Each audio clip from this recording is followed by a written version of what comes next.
Yeah, all of those things are what make life difficult. But what I was really struck with, as Joni and I sat in a really idyllic spot, we were sitting in the shade reading the book together, looking out over across Patagonia Lake, and just feeling the cool breeze. It was really a beautiful spot. But I was really struck by how we were dealing with really tough things, but they were dealing with them in very loving ways to try to show the wonder and the power of those things rather than just the difficulty of them, because they are difficult. And there's no doubt that they're just there and they're present. We, like they said right at the beginning of the chapter on envy, you don't necessarily get to choose when you begin to feel envious, but you do get to try to struggle with and give yourself the tools to be able to deal with it better. How many have seen at least one thing about somebody else that you wish was you? Either something they owned or something they did, or somehow that you just go, oh, if I could only. And what do you do in that moment? That's the question. How do we? Yeah, go ahead. I was sharing with Jim that I feel really envious of people who have traveled a lot, because I really want to travel and I want to go everywhere. And when we see our friends who are, off to these amazing places, I feel envious. And but at the same time, you don't always know what they're doing to allow themselves to do that. Are they somebody who goes into great debt in order to travel? Or are they someone who sacrifices in a lot of different places that we don't see so that they're able to afford it? And so, just wishing I could be like them isn't enough. You have to really understand, why they're able to do what they're doing. And maybe you don't want, if it's going to debt, maybe you don't want to be like that. So yeah, you have to see a bigger picture than just the thing that you feel envious about. Yeah. It's hard not to in that moment, right? As a kid, you look around the Christmas tree and somebody else got the new football that you wanted, or whatever it happens to be. It's hard not to have that envious feeling, isn't it? Because you deserve it as much as them, right? And yet, that's not how life plays out. I liked the saying that they said right at the beginning, where it said, envy toward the above, competitiveness toward the equal, and contempt towards the lower. Maybe like is the wrong word. I like the description of what it does because it defines often how I've dealt with life, but it challenges me to not be that. How is it that we don't use that strata to put us into bad relationship with each other? Because the danger of envy is what it makes us do and be. Not that it comes up, but how it changes us in our relationship to each other. Right? Because we're all going to see someone who is a little prettier than we are, a little richer, a little faster, whatever it happens to be. And what do I do when that happens? How do I stay in good relationship with them? One of the things they said was that envy doesn't leave room for joy. And if what we're striving for is joy, then we have to figure out how to stop the entry of envy into us, because it will take up the space there and leave us with whatever the discontentment is, whatever the resentment is, whatever the guilt is about having done that. But it doesn't leave room, if we're honest, for joy. And so the Archbishop and the Dalai Lama gave us, I believe, 5 different ways to be able to do some of the things that way. The first thing that the Archbishop said was, he said, gratitude. And just that old song, count your blessings. Just look around you and say, yep, maybe I don't have that thing, but I do have, right? And try to find contentment. Because part of what envy is all the wants, the I wish I had. And to try to just rest in that gratitude space. How have you found, how do you practice gratitude in your life? What do you do to make it so that that's there? Do you have an ongoing practice of some sort? I do. Yes. Well, since I took the class that Becky and Ed gave, Mm-hmm. that I do the heart brain meditation, but part of it is you're supposed to concentrate. You have a choice of different things to concentrate or do, and so I start thinking about the things that I have to be thankful for in the last day. And it may be, I thank for checks that come in. I thank for, that I have a nice car. I thank for my dogs. I thank for my husband, and my daughter's health and so forth and so on. And I do that when I get up in the morning, and I do it for about 15, it takes time to get kind of like down into the meditation zone. Then when you get there, do that, and then basically give up the day to God. And when I go to sleep, it really helps me to do the same thing at night, when I just lay down and do the same thing until lots of times that's how I go to sleep. Yeah. And I think that has to be very intentional work, because if you're like most of us, it's real easy to just do the kid thing. Thank God for mommy and thank God for daddy, and and just go down the list. And you don't want it to just be that, just a listing of. You want it to be a feeling of that which gives you that contentment, right? Also acknowledging that this happened today. It may not be a big thing like, oh, I got to buy apricots today. I love apricots. They're in season. That's exactly it. And just, kind of go through what happened and who happened and so forth.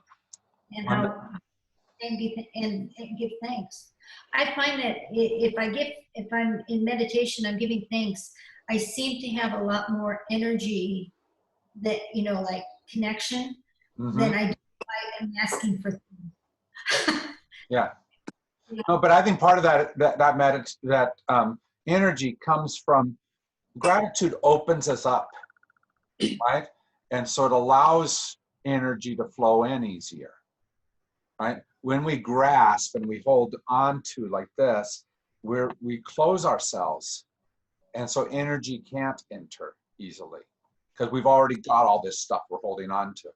And gratitude does the opposite motion, both physically and spiritually.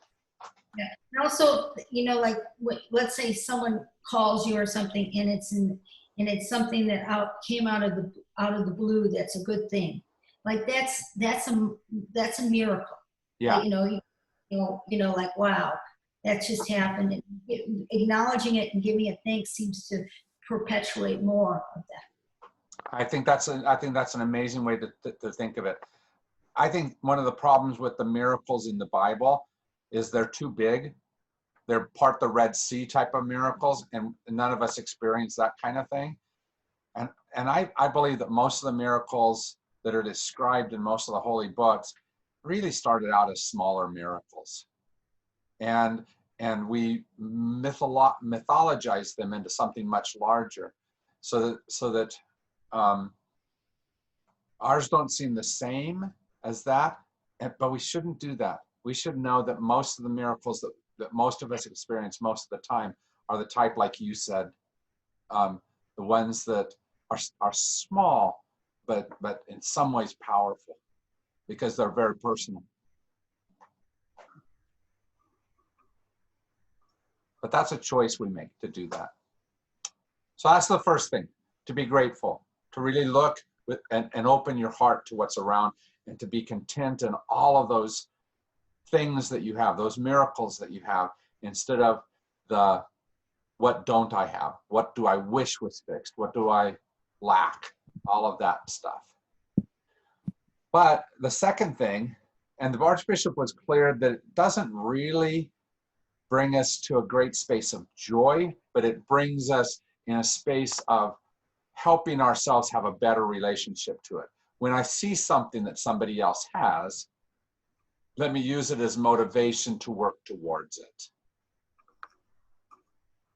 So instead of saying, I envy what Ron has, and so I'm going to take it from him, I say, I envy what Ron has, and I'm going to work to try to become that same thing, be that same, have that thing that he has. And so we use it to move our life forward. The third thing he says is we have to reframe. Why is it that I want that thing? Why is it that I need that thing? And sometimes when we do that, if we're honest with ourselves, we begin to switch our thinking. Oh, maybe that's not as important. And we change that. So when I was in college, I had a job selling books up in southern Idaho, Burley, Idaho area. And I'd go to different farmers and I'd show them my books. And I got to this one kid who was not much older than me, early 20s, right? And he essentially said to me, I can't buy your books. But his reason is because every year at hunting season time, I have to buy a new truck, because every year at hunting time, my daddy bought a new truck. And so I have to buy a new truck. And so I don't have money for all these other things. Now that to me sounded completely ludicrous. Here I am 40 years later almost telling the story about this guy who shouldn't have been buying a new truck every year. But his story said, that's what's normal. That's what I have to do. So what stories do you tell yourself that tell you a certain truth, whether or not they have to be true? And how can you relook at those stories to reframe something so that it doesn't cause the, oh, I have to do that?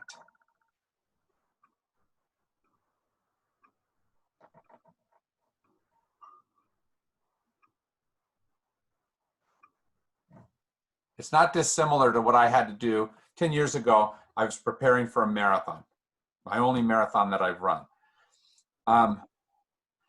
Trying to figure this out at just over 50 was very different than when I was in my teens or in my 20s. I had to tell my body a different story than what I could have expected 30 years earlier. I had to learn that this is the truth now, not that. And I had to purposely do that. But that's what I think we have to do in a regular basis. If we truly want to be in the right space, we have to say, is this still the truth about it? And is this as important as something else?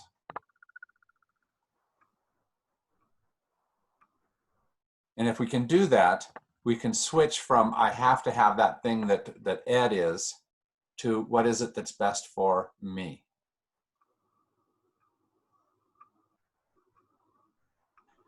The fourth image that he brought up was a very different way of doing something, and it was a story that they told about as they began to switch from the Archbishop speaking to the Dalai Lama speaking, and you could see that the Dalai Lama had a different view of things, right? Not opposed to, but different view of things, and you saw that he kind of stopped, and it had what they called a softened startup. Now I don't know about you, but when I'm in a space where I feel envious of someone else, it's really easy for me to quickly get into a not softened startup, right? Attack in some way, or push in some way against that other person.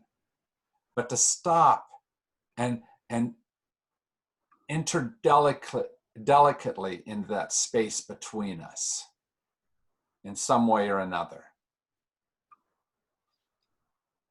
Do you do that kind of thing naturally? Or do you have to be like me where you have to very intentionally choose differently? Which one is you? Oh, I have to do it intentionally. Yeah. I just had a conversation with my sister a couple of days ago on the phone, and she was ranting about how all these people are out in the streets protesting and are spreading the virus. And she and my brother-in-law watch only Fox News. And I had to laugh. I had reframed this. Instead of striking back, I reframed it for myself. Well, that's what you have to expect when that's your life and that's your source. That's the direction you're going to go. You're not going to look at all of the Republicans that refuse to wear masks. Trump saying that people who wear masks are probably trying to troll me. You blame the protesters for not wearing masks. Mm-hmm. Mm-hmm.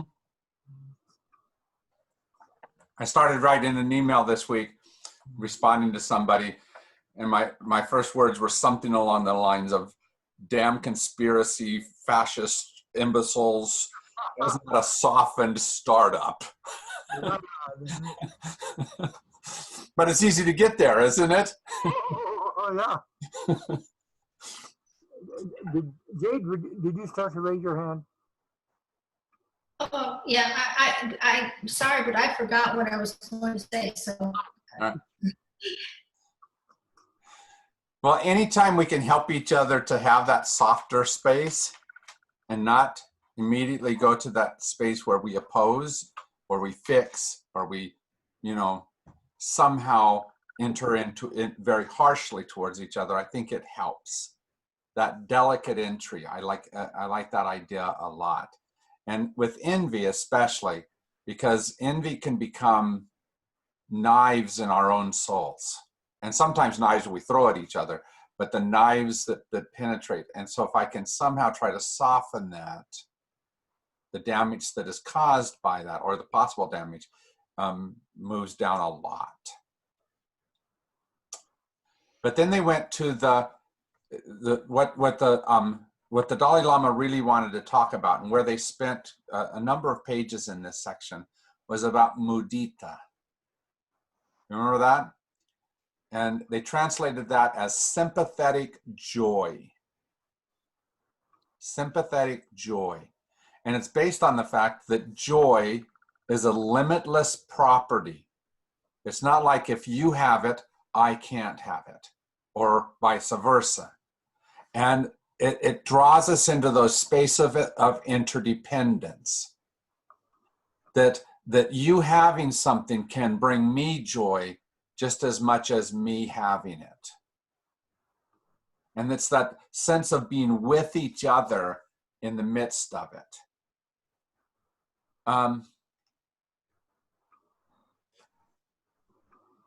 When I've experienced that, in the moments when I've been on a retreat where the discoveries of someone else were almost as joyful to me as my own personal discoveries, that's been wonderful. In those places where I give a gift and the kid is smiling so much it lights up my own soul. All those spaces where that other person's thing is as important to me as my own thing. That's mudita. What helps you to get to that space? How do you get past self in order to have larger definition?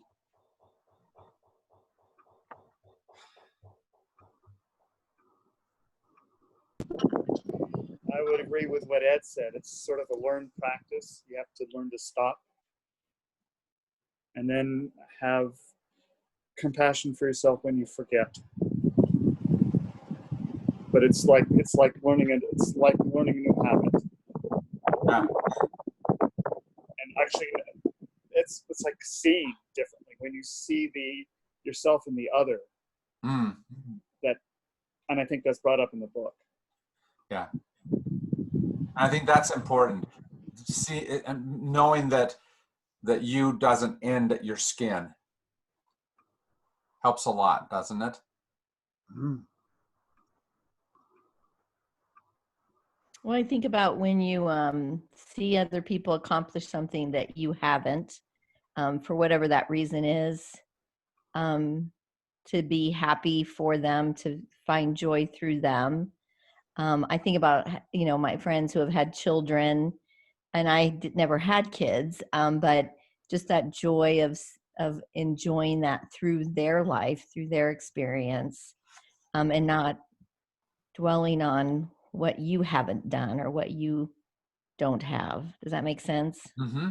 Mm-hmm. Whatever it is, someone gets a job where they're going to, relocate, or whatever it is, something you haven't done, rather than being envious of that, just diving into it and experiencing the joy they're experiencing. Yeah. Where the first practices that we talked about were ways to be able to reframe and change how we look at it. This one is something that really changes us. So it changes the view, our definitions of self. And you're right, Joe, that if I can find as much joy in that person's thing, rather than being envious of that person's thing, what a joy that is. And the more people I can extend that to, because I probably do it better to some of the people closest to me, and then increasingly more difficult as we go further and further out, until we're at war with China type of thing, right? Because they're doing something that we don't do. Somehow we have to get into that space where China's success is just as important as my success, and brings me as much joy. But it has a lot to do with walls, isn't it? If I'm drawing a wall of problem between me and you, it's easy for me to say, I don't want to be happy about this, or to be envious. The hard part about envy, though, is that rarely is the damage of our envy imposed on someone else. It's almost always self-inflicted wounds is what envy does. Very often the other person doesn't even know about our envy, but we're bleeding inside, right? And so somehow we have to figure out how to stop hurting ourselves just because of someone else.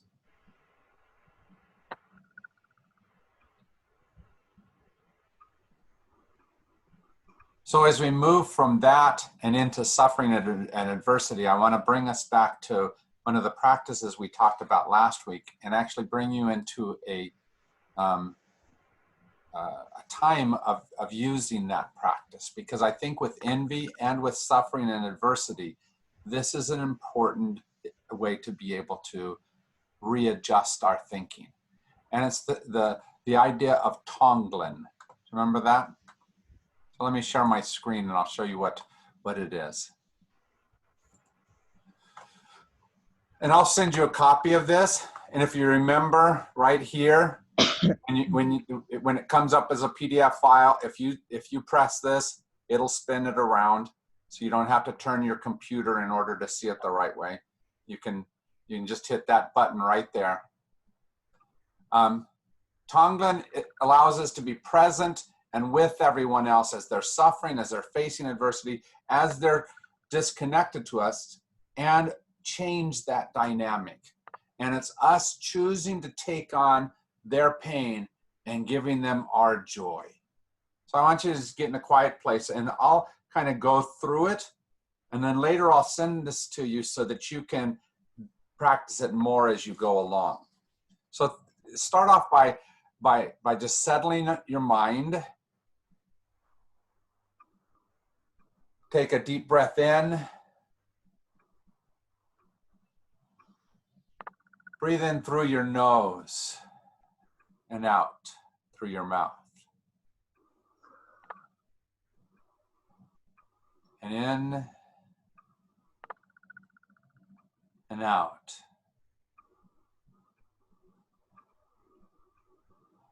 And as you're breathing in and out again, think of someone in your life who you know is suffering. You can choose a loved one. You can choose a friend, even a whole group of people.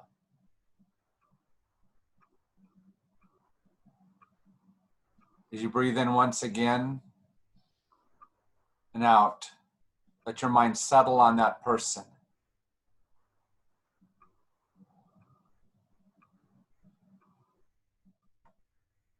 Let your mind reflect on the fact that just like you, they wish to overcome suffering and they wish to be joyful.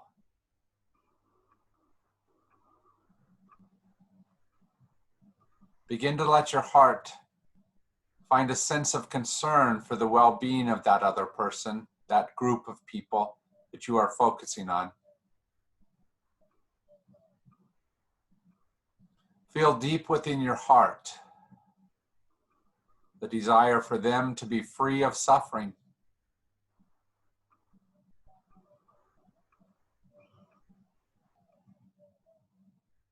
As you inhale, imagine the pain that they are going through being drawn into your body, out of theirs and into yours. And watch it as inside of you it dissolves as it encounters the warmth and bright light of your compassionate heart.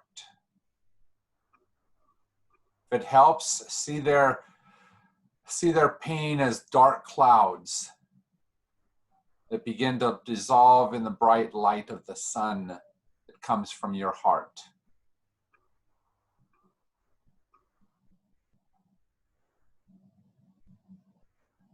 Take in that which is difficult for them and radiate love into it so that it goes away. But at the same time, as you're inhaling that which is of them, that which is causing their suffering, exhale into them the joy that you have. However it is that you are feeling joy, however it is that rays of light are in you and illuminating your path, breathe it out into them. Breathe out your compassion, your love, your courage, your confidence, your strength, your joy.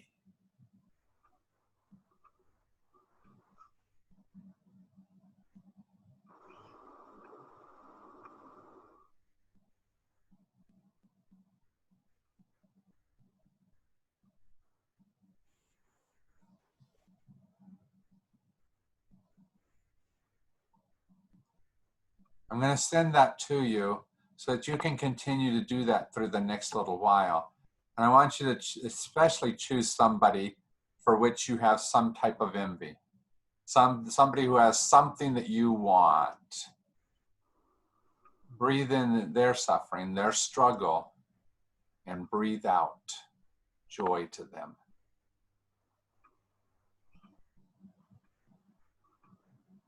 As we deal with these things that we're dealing with, the difficulties of life, the more we can help give light to each other, the easier it can be. Suffering, struggle, is not necessarily as much of a problem as what we think it is, but it sure feels like it in the moment. How many have gone through some adversity in your life? Something that you wish you didn't have to go through, but today your life is defined by whatever that suffering was. And it's helped you to become much of the strength and the power of who you are today? What would you say that is? Anybody want to share? This is Garnet, yes. Yes. And I brought it up another time. I don't know if it was this class or another class, but the divorce that I went through, I am who I am today because of the growth I went through from that. And I would hate to be the person that I would have become if I did not make that choice to leave and to Yeah. grow from it. Mm-hmm. And so that suffering, that moment of problems and trials becomes Yeah. the very definition as you move forward. Who else? Anyone else?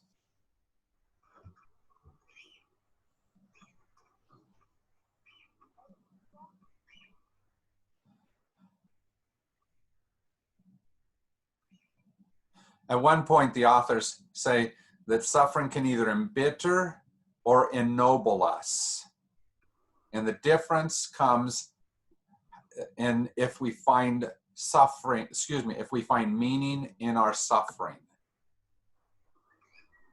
So as you went through that divorce, part of what I heard for you, Garnet, is that you discovered something more about life, about yourself, than what you had before then. You discovered a definition for yourself. It was different because of that. Who are you today that has been ennobled by what you've gone through? What's one of the traits you have today? Leadership. Yeah, nice. How about the rest of you? Who are you today that you've learned on one of those challenging roads? I would say compassion. Why? Because, well, just briefly, I went through a really tough economic time, and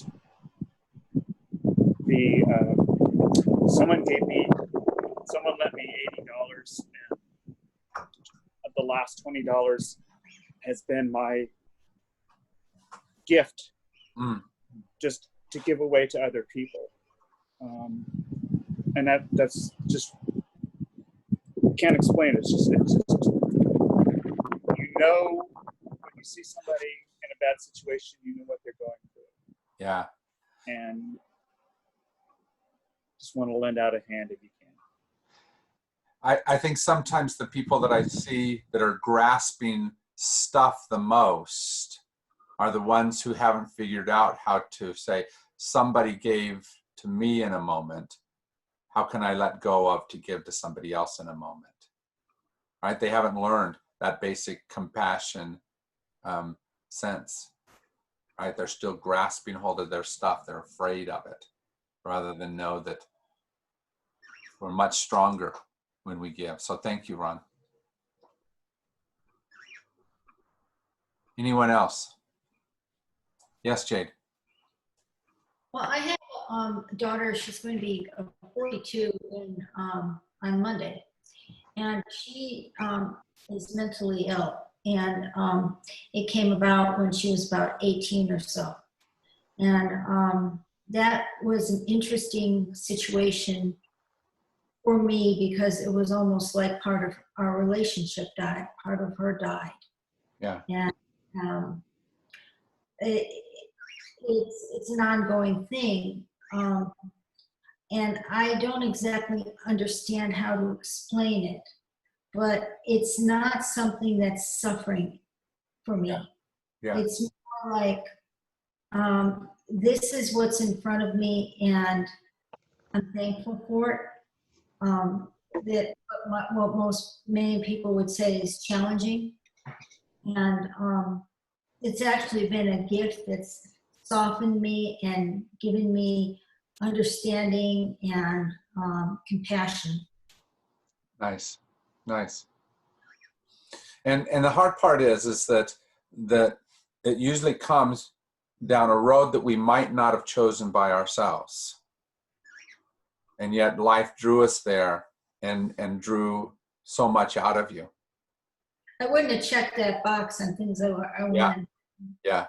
In the book, they called it at one point diminishings or frustrations. They also put there, but I like that word diminishing. And I think of it this way: I had some definition of what I thought this was, and it diminished it down to this definition rather than that other larger definition. And it wasn't a bad thing, but my soul at first wanted to fight against that. But it actually helped me to become something more, but it didn't feel like it at the beginning.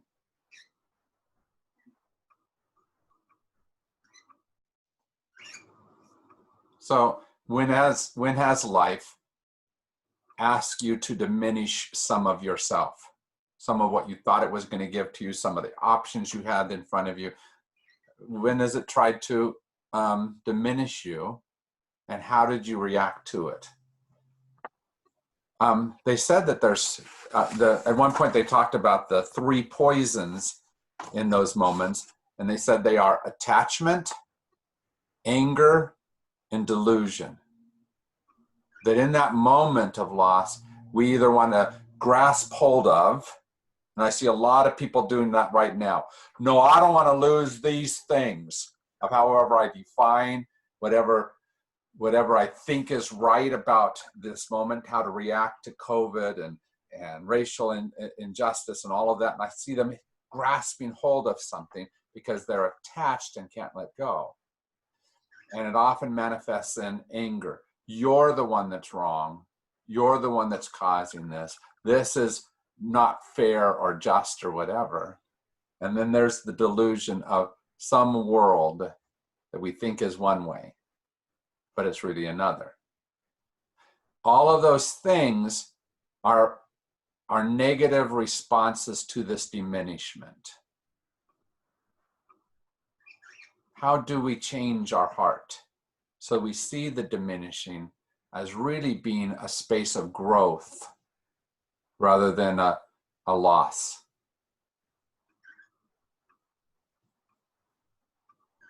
Yes. I would say that you look for the growth. I mean, you look for the gift in whatever's happening. If you don't make an effort to acknowledge it, you won't see it. Most likely, unless it kind of bangs you in the head. Yeah. But a lot of things will bang us in the head. It depends on what we see that as being a good thing or a bad thing. Well, like right now, people they're living a simpler life, and there's a beauty in that. Yeah. Now, and like I look at it, like being home with my husband so much is, we're active people out there, and he's got a lot of interests and so forth. And this may be in our lives. So this may be the only last of time, a big chunk of time we have that's like this. Yeah. Well, you tell Tom that I think he's a source of suffering too. Oh no, that's not what you said.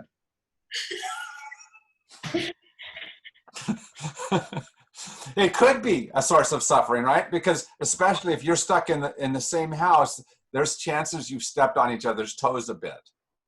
Oh, well, it's not. It's like people think, well, oh, you're home, you're stuck at home, you can't really do anything. You can't go out for 4th of July, you can't go out for dinner, you can't do this, you can't go out dancing tonight, okay? But there's a beauty in what is. There's a beauty in people even learning to cook. I could never figure out how people eat all the time when they don't know how to cook. Yeah. Yeah. But now people are cooking and making the best banana bread is supposed to be really important in today's world now. Right. And we're rediscovering some of those things. There's a YouTube video that's out there called The Great Realization. And that's the British spelling with an S, not a Z. But if you look for that, what it is, it's a dad talking to a kid and retelling a story, looking back at the year that gave us 2020 vision, and saying how that year helped us to begin to see things differently than what we had before that. Right? because it made it so that we began not looking at that, not looking at the world the way we had before then, but now began to look at it and choose different. Mhm. And all of this we're going through is where we get to decide, are we going to still choose the way we did or choose differently? And there's no doubt that right now there's a bunch of suffering and adversity. But what's it going to make out of us? What are we going to allow to be created in this moment in us? And to kind of piggyback on what Jade said, I feel like we always look backwards and realize, oh, this was a good time or that was a good experience. I think the challenge is, as you're going through it, to be aware and look for those good things that are happening Mm-hmm. through the suffering, not after it's over, and then you can look back and kind of evaluate and go, oh yeah, there were some good things that came out of that. You know, one of the things that I love that we might not have done 6 months ago, this afternoon we had a class, and the first one to that class was Robbie Dick. So I got to sit with Robbie for a while before everyone else came on, and I got to talk with her. And now, even though she's moved, I'm still connected to her. We're still connected to her, right? But would we have even known that if she'd moved 6 months ago? Would we have lost all connections? Right? So we've discovered that we can do things like this and still be in community with each other. And this has forced us into that realization. Yes. I think that also doing it, more and more like we are, it makes us more comfortable with it, where we feel more connected. When I first went on Zoom the first couple times, it's like, this isn't what I'm used to. Yeah. And you're aware of some of the things that you lose in a space like this, right? But as you go along, you realize that you don't lose everything you think you're losing. Right? Mm-hmm. You think you have to give a hug to feel somebody's spirit, but you can see and feel each other's spirit even in a Zoom meeting. Right? But we have to move through it to discover that. And the hard part about suffering and adversity is we think that we have to avoid it to discover joy, that suffering and everything can't give us joy. But the real deepest joy comes by going through the suffering, right? Who I am in my relationship with Joni is defined by some of the suffering those other people gave to me, and that helps me to be able to be in a better relationship with her.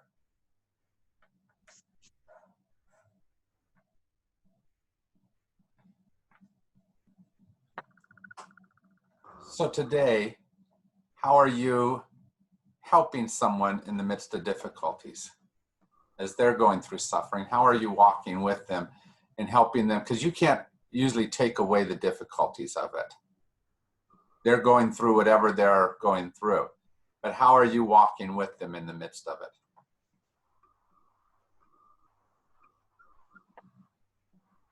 Just being present for them and with them. That helps. Having a companion on the journey always is a strength. What else?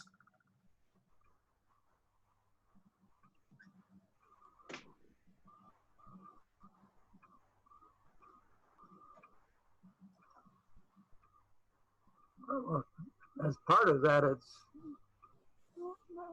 not coming up with solutions or advice. Just joining them in their problem without criticizing, advising, or anything else. Just as though they're not alone, and that they can figure it, and trusting that the answer really is inside them, and they'll figure it out. Thank you.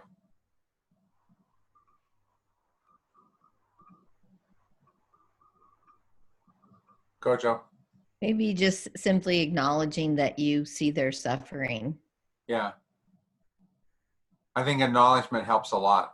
I think one of the things that I see between the Archbishop and the Dalai Lama is that they sit in each other's histories, right? And they see the ongoing effect that those histories have on them, and that they're there with them in the midst of it. And not that they're going through the suffering in the same way, at least still, but they acknowledge the long arms of effect that suffering has on them. And they continue to both celebrate that and honor the path that got them there. And so I love that ongoing sense of relationship they have as the Dalai Lama looks at apartheid and what the Archbishop did to get through that. And the Archbishop looks at the Dalai Lama and sees the exile and the separation from home that happened there, and how they continue to be with each other in those not quite resolved, but better than they were spaces.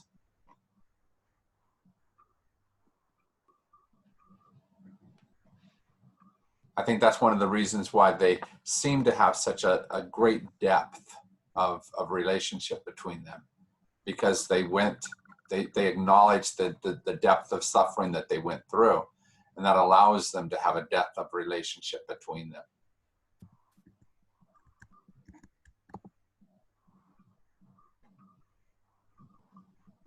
There are times when I've listened to somebody telling their story, it really feels privileged to be allowed to enter into somebody else's life. I can also remember a guy that every time we were together for 5 hours, all I heard were complaints.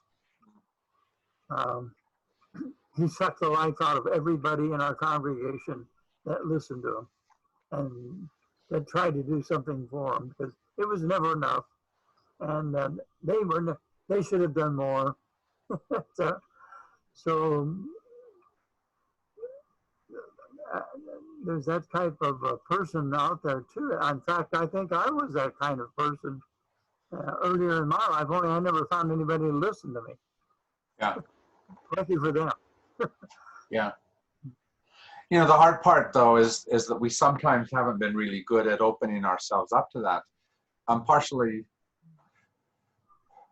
let's look, Jamie, I'm gonna use you as an example, just because you have a kid who's just about to leave to go off to school, and one who is finishing there, and both of those are changes of life, and not always easy change, often joyful change, because, well, you get to get away from mom. Just kidding. but sometimes, because there's that goodness to it, and that change to move towards, there's also not a chance easily to be able to say, but this is hard for me, this I don't understand, this is help me out to be there. And I think sometimes the task is to be so present with that person that even when they don't know how to articulate it, they can, Ian can come back and say, Mom, what do you do when you put the white clothes in with the red ones, right? What do I do now? And those types of quandaries of figuring out what it means to be not perfect at life. The one thing we try to do very often in those types of moments is we try to fix it perfectly for the other person. And that's rarely helpful. I saw a mom, this was years ago, interviewed on one of the morning shows, and she was talking about risk in life. And looking at her, I think it was 3 little babies, right? What does she do with those children? And the interviewer asked her this question: how much risk is acceptable for your children? And she said 0%. And in some ways, we all want to do that. We want life to be easy for our kids, but at the same time, what will happen if we do that? we take away all the challenge and difficulty, what happens to those children?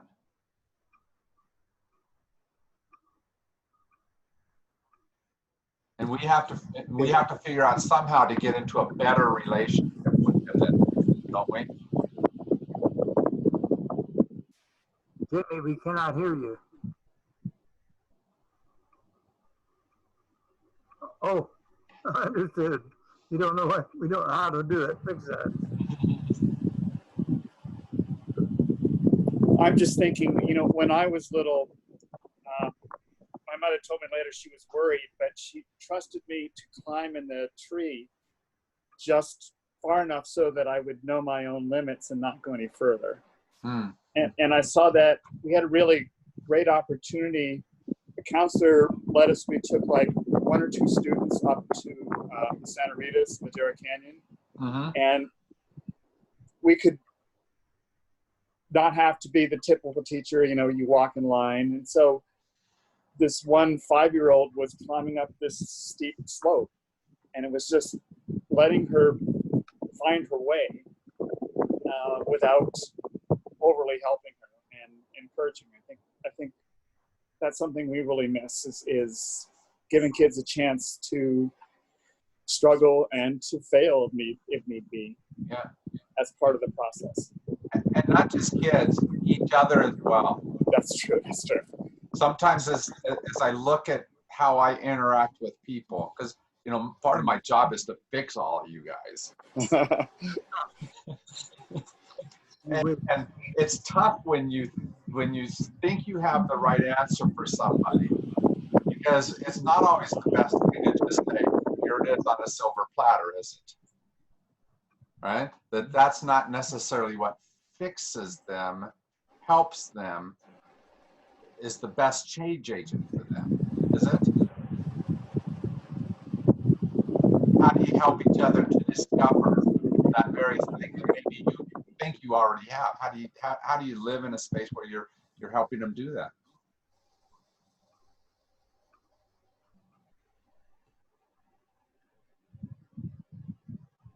Nobody likes to see their kids suffer. Nobody likes to see their spouse go through a hard time. Nobody likes to see that which could have been avoided or maybe should have been avoided, right? And yet sometimes that is exactly what will let that person become even better.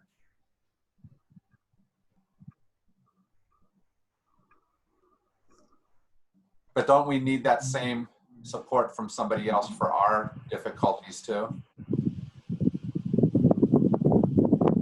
Right? One thing I learned through all of Joe's job is that I could not fix the cancer. That's outside of my pay grade. Right? I couldn't make the chemo be less arduous. I couldn't slow down or make smaller the amount of time that she had to go through radiation. Right? That was part of the struggle she had to go through. The difficulty is, what do you do in the midst of that? How do you walk that path with each other? What I saw from her is, even as she was going through that, she was a great strength to me, because I wasn't going through the difficult things, but she could see the difficulties that it was for me, and she didn't let me be alone in the midst of it, even in the midst of her going through bigger stuff, right? And somehow between us, we got through from that side to the other side. I think it was mostly Mom's homemade cookies, but might have been a little bit of the rest of the relationship. Right? Am I right, Joe? Closer at least.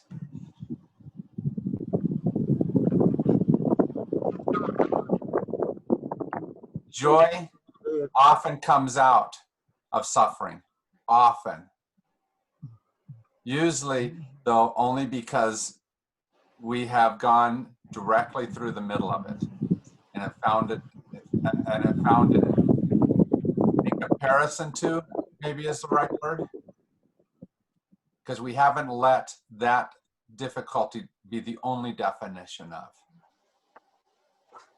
So whatever you're going through right now, what more can be true? How can you discover joy right now with all of that there? With being stuck at home, having no idea how much COVID will invade, not knowing what the political and racial controversies will bring, how can you find joy anyway? That's our task, isn't it? Not just to answer that question for me, for one of us, but to answer that question for the whole of us as well. So next week, we'll go to an easier subject, illness and death. In case you weren't here right at the beginning, we decided to take the 4 chapters we were going to do this week, and we're going to divide them into 2 different weeks. So next week we'll do illness and death, and then the meditation about I'll tell you a secret thing. And we'll do those next week, all right? Yeah. Any I have a last? question. Yes. Yes. What was the name of that YouTube video about the 2020 vision? What was the name of? The Great Realization. Realization with an S. The British man. Thank you. Yeah, I think it spoke well to this moment. Okay. All right, Joe, I'll be home in a few minutes as soon as all this recording gets done. Take care, guys. Thank you. Well, thank you. guys. Thank you. Hello. Jim, Yes. Jamie, you are